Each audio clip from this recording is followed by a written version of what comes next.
Hello, friends. It's Nick Vargas with the Source LGBT Plus Virtual Center. And today we have a special treat for you. We have what I believe is the first example of a drummer in a hard rock band transitioning. Uh, so I'm excited to talk to her, and I'm excited you all are here. And they also have one of their bandmates with them to talk about how the experience has been, how they've been received, and what they think the reaction is going to be going forward. And so also tomorrow we are going to have another special treat. We are going to have Leon Velasco of Fresno's Fresno Spectrum Center, joining us talking about the good work they're doing up in Fresno. So with that, I would like to bring on our guests, Brianna and Nathan. They're going to join us in just a few seconds, and we're going to learn about their experience. Hello, and welcome to you both. How are you doing today? Good, you? Good. I'm doing fantastic. When our mutual friend Jacob Wilson messaged me about this and showed me the post, it was like, this is wonderful. Like, this is something like when we think about what it means to be LGBT and, what it means to, uh, to be hard rock bands aren't always something that comes to mind for me, and especially, drumming. But I know there's a wide range of experience out there. And my first thought is maybe, coming out, transitioning from male to female in hard rock band might not be well received, but seeing that post was wonderful. So, um, Brianna, what's the process been for you to come out, and tell us a little bit about yourself? Um, Honestly, the process has been a lot smoother than I thought it would be. It was a lot of overthinking, sleepless nights, and then the actual process was just kind of pretty streamlined. I just kind of got tired of sitting there and being anxious about it. I was like, well, I gotta just accept this. Like, it doesn't go away. It's something that you're a part of for your life, and when you just kind of know. So, Yeah. like, um, Who was the first person that you told? the first person that I told was Nathan. And Nathan, what was your reaction? Like when she first told you, what was your thought? Um, it wasn't like a crazy curveball. Like it took me by surprise just a little bit, but I always thought, she's been family to me for like 10 to 12 years, so I'm still gonna show support and love no matter what. And when she first told me about it, I was a little surprised, but what mattered to me was just her being happy rather than feeling like suppressed for a while. So, I told her, I'm like, if you feel like this is what you want to do, if this is what's going to make you happy, then, I'm still going to look at you, the same. Like, you're still going to be family to me. Still going to like show you the love support that you deserve too. So, um, That's awesome. it was pretty easy to go about it. So. Great. And what about the other bandmates? Because I know that there's a few of you in here. There's five. What's their reaction been? Pretty much the same thing. It was actually pretty funny when I came out publicly, actually, because I mean, all the guys supported it from day one. No one's given me any trouble about it. Like, it's just been nothing but love. But our vocalist James, the one in the black sweatshirt, um, he had shared our band post because he practices jujitsu. He said anyone that has a problem has to have an involuntary jujitsu uh, like training session or whatever. So I thought it was kind of funny, but yeah, it's been honestly completely smooth sailing like through the entire process, and I feel really lucky because I know not everyone gets to experience it that way. Um, but yeah, So we had talked a little bit about, I was trying to see if there's ever been a drummer in a hard rock band, a metal band that's transitioned, and I couldn't find anything. So I believe you may be the first. What was your thought about, you know, coming out and being the first of something to do, um, or did it even matter? I never really thought about it, and but honestly, if I'm being quite honest, now my only thought is like, there's so many people that are in the music industry. There's so many people that are drummers. It kind of has me thinking like, I don't know. It's one of those things where it's like I kind of don't believe it. I kind of feel like there's got to be more than just me that are facing this issue. I just might be the first one that might be being vocal in public about it. But I mean, And I think you're right. I think you're right. if I am an advocate for anyone in the future that needs help coming out or needs inspiration, I guess that's what I'll be. I mean, I guess it's a first for everything, but if this actually sheds some light on somebody and gives them some hope to be themselves, then right on, I'm all for it. And you bring up a great point. That's why it's so important for those of us who are able to be out and to be public to do that. Not everybody can or is comfortable, but when you are, and especially for you and what you do for Valkyrie Missile, is you have a public persona and you set an example for others. You give them that, like, oh, somebody else that I can identify with is living their life as they are, doing what they love, and I can do that too. So that's really having those first public come outs, like you hear about, the first, I don't know, person to become a politician and the first person maybe to be mayor, or those set examples for others, particularly younger people. Like, yeah, this is possible. So um, I believe, and I would love to know, probably sometime down the road, when that happens for you, like the people because of your example of living your life, the people that you impact to live theirs. So I want to talk a little bit about. So it sounds like it's been pretty smooth coming out to your bandmates. Uh, your family reaction has also been, positive. Yeah, I mean, my mom's been pro LGBT since I was a little kid, and my dad too. It's been, like I said, it's been just smooth sailing. I haven't had any problem at all, which is not at all what I thought in my head, but that tends to be how it usually works. Um, it's usually worse in my head than it really is after it's said and done with. But yeah, it's been really easy with every aspect.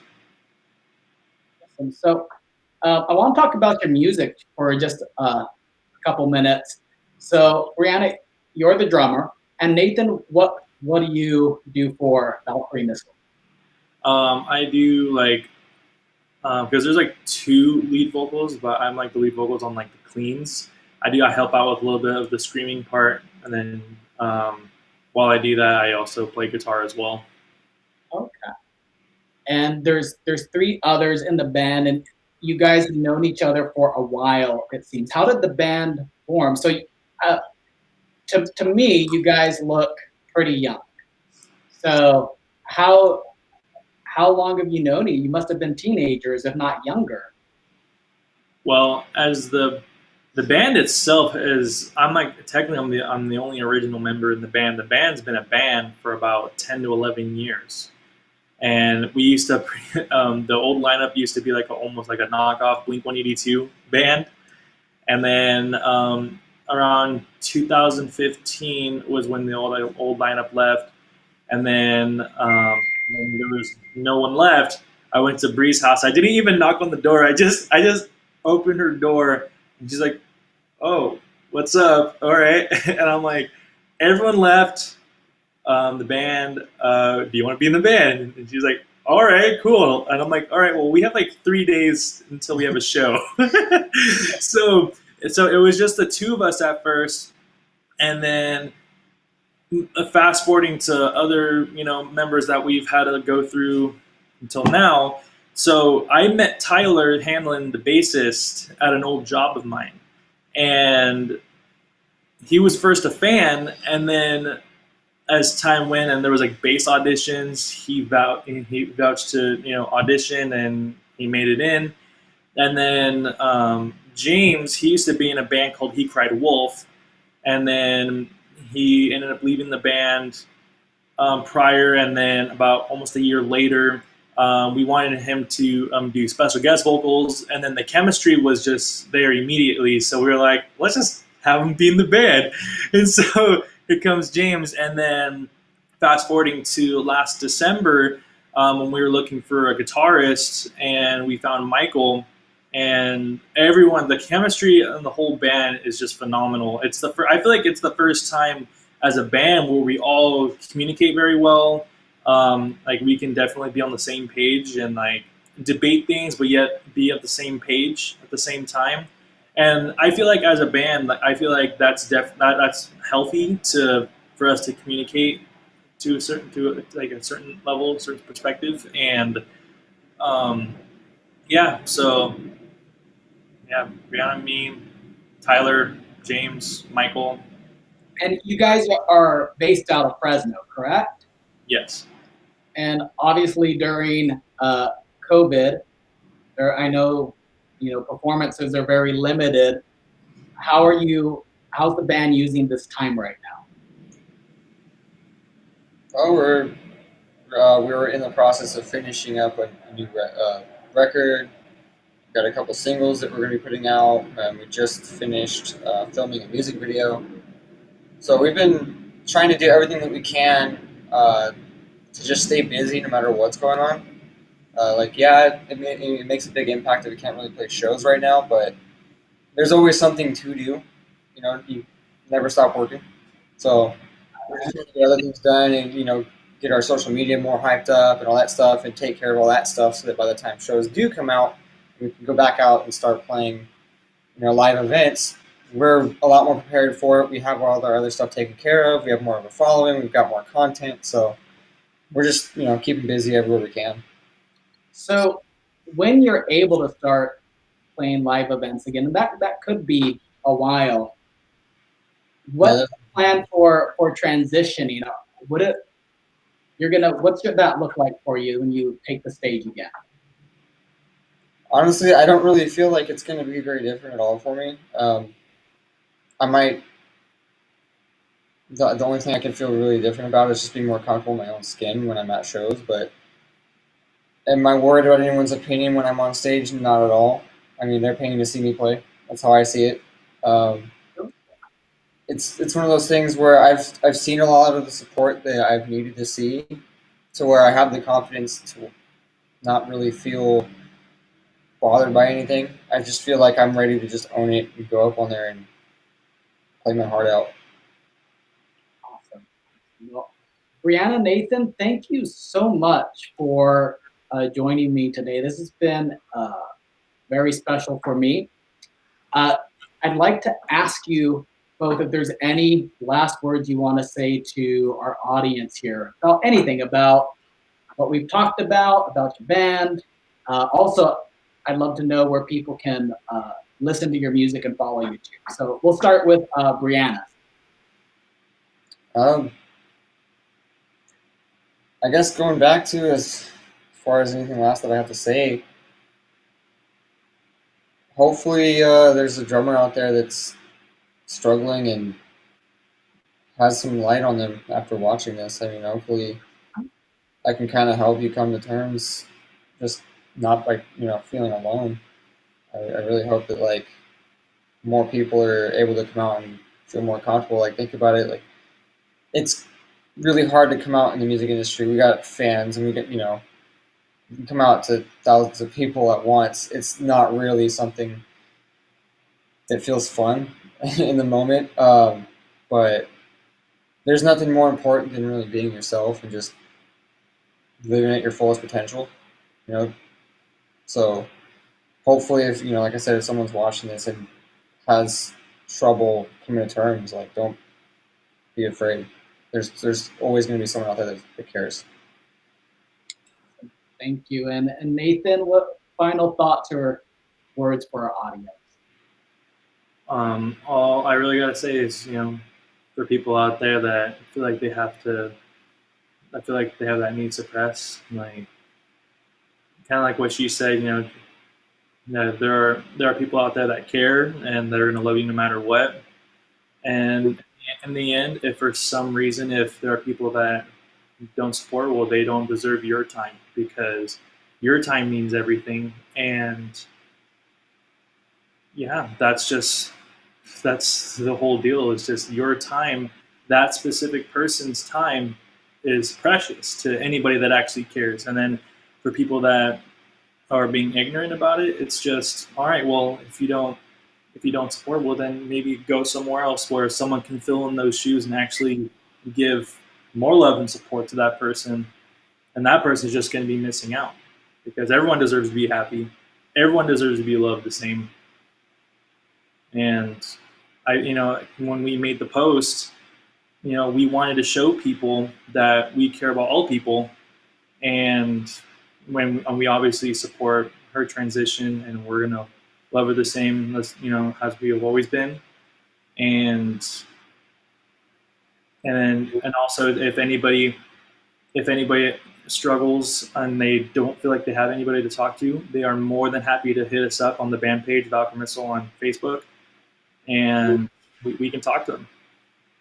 Awesome. And I'm going to post those links when we're done here if you want to reach out to Valkyrie Missile. Also, I want to let people know that here in Visalia and Tulare Kings counties, we have a robust transgender support group that is meeting virtually for people to find support from their peers, also find access to mental health resources, medical resources, and other resources here in Tulare and Kings counties. So I want to thank Brianna and Nathan for your time today. Thank you guys for watching. Again, tomorrow we're having Leon Velasco of the Spectrum Center, and later this week on Friday, Noah Deeds and I will be wrapping up the week while Brian Toth is out on a well-deserved vacation. So till then, everybody, stay safe. Thank you for watching the Source LGBT Plus Virtual Center, and we will see you all very soon. Bye-bye.